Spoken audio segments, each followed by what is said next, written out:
ஸ்நேகன் அவர்களோ இல்லை நீ நல்லபடியாக தூங்கு, குழந்தைகளுக்கு நான் பார்த்துக்கிறேன், பகலில் வேணா நான் தூங்கிக்கிறேன், அப்போ நீ குழந்தைகளை பார்த்துக்கோ அப்படிங்கிற மாதிரி சொல்லியிருக்காரு. அண்ட் இந்த அளவுக்கு குழந்தைகள் மேலேயும் நம்ம மேலேயும் இவ்வளவு பாசமாக இருக்காரு, இவ்வளவு கேராக இருக்காரு அப்படின்னு ரொம்பவே எமோஷ்னல் ஆகியிருக்காங்க. அண்ட் அதுக்கப்புறம் அவங்களுமே அப்பப்போ எந்திரிச்சு நீ தூங்க சொல்லிட்டு அவங்க குழந்தைகளை பார்த்துப்பாங்களாமா. அண்ட் இந்த ஒரு நியூஸ் தான் சமீபத்தில் வெளியாகி ரொம்பவே வரவேற்பு பெற்றிருக்கு. இந்த மாதிரியான கேரிங் கணவர் எல்லாருக்கும் கிடைச்சா ரொம்பவே சூப்பராக இருக்கும் அப்படிங்கிற மாதிரி எல்லாருமே சொல்லி வந்துட்டு இருக்காங்க. நீங்கள் இந்த ஒரு விஷயத்தை பற்றி என்ன நினைக்கிறீங்க அப்படிங்கிறத மறக்காம கமெண்ட் பாக்ஸில் ஷேர் பண்ணுங்க.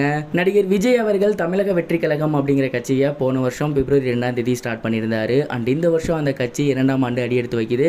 இந்த ஒரு சிறப்பான நிகழ்ச்சியை அவங்களோட கட்சிக்காரங்க எல்லாருமே ரொம்ப விமர்சையாக செலிப்ரேட் பண்ணி வந்துட்டு இருக்காங்க. அண்ட் அதோட ஒரு பகுதியாக மதுரையில் மாட்டு வண்டி பந்தயம்லாம் வச்சு பயங்கரமாக செலிப்ரேட் பண்ணாங்க.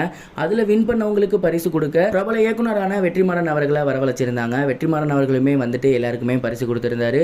அண்ட் இந்த ஒரு நிகழ்வு அப்படிங்கிறது அரசியல் களத்தில் மிகப்பெரிய ஒரு அதிர்வலியை ஏற்படுத்தியிருக்கு.